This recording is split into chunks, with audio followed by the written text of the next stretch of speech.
sebelum tidur. Sahabat yang mengasihi dan dikasihi Tuhan, saya masih selalu ingat film jadul, film zaman dulu yang dibintangi oleh almarhum Robin Williams berjudul Dr. Adam. Apa yang selalu saya ingat dari film ini adalah ketika seseorang sedang menghadapi masalah dalam hidupnya, jangan sampai ia dikuasai oleh masalah itu, meski ia mungkin tidak dapat menghindarinya. Nah, yang dilakukan oleh Dr. Adam dalam film itu, alih-alih memfokuskan diri pada masalah yang sedang dihadapinya, ia memfokuskan diri untuk menolong orang lain keluar dari permasalahan yang sedang dihadapinya. Mereka yang sedih dan putus asa diberikan penghiburan dan pengharapan.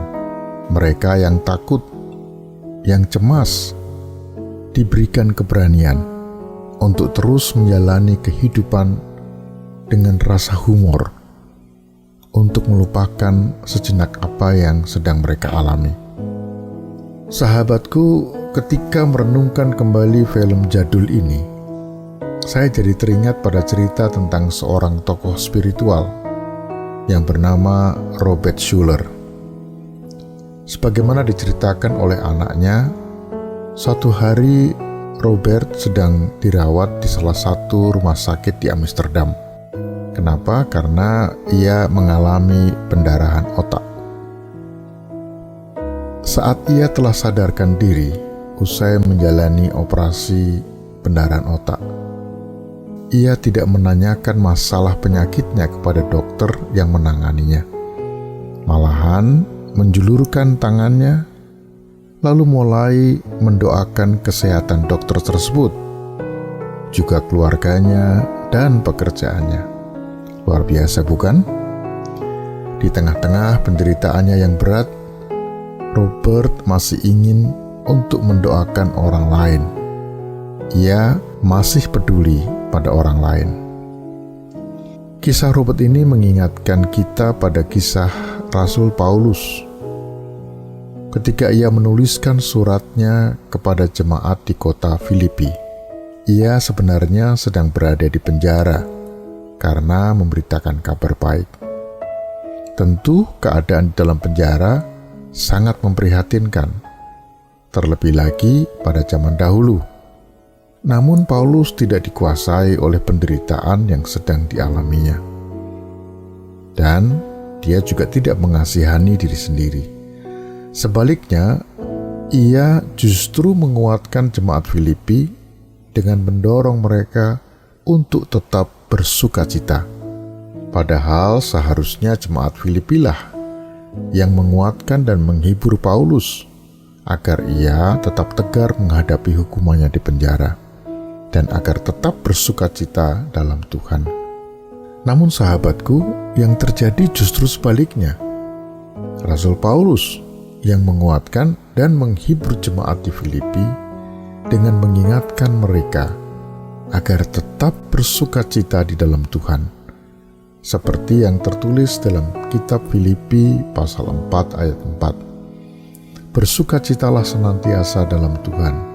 Sekali lagi, kukatakan bersukacitalah. Bagi Paulus, pergumulan hidup yang dialaminya tidak seharusnya membuatnya lupa untuk menghibur, menguatkan, dan memedulikan orang lain. Dalam hidup ini, sahabatku, memang kadangkala kita tidak bisa menghindari berbagai kesulitan dan permasalahan hidup yang kita hadapi. Namun, sebagai orang percaya dan berpengharapan pada Tuhan, yakinlah bahwa yang kita nantikan bukan keberhasilan untuk keluar dari permasalahan itu. Namun, yang kita nantikan adalah kekuatan yang baru dari Tuhan, karena kita telah menyaksikan kasih-Nya pada setiap orang yang kita jumpai dalam kehidupan ini. Seperti ada yang tertulis, tetapi orang-orang yang menanti-nantikan Tuhan mendapat kekuatan baru.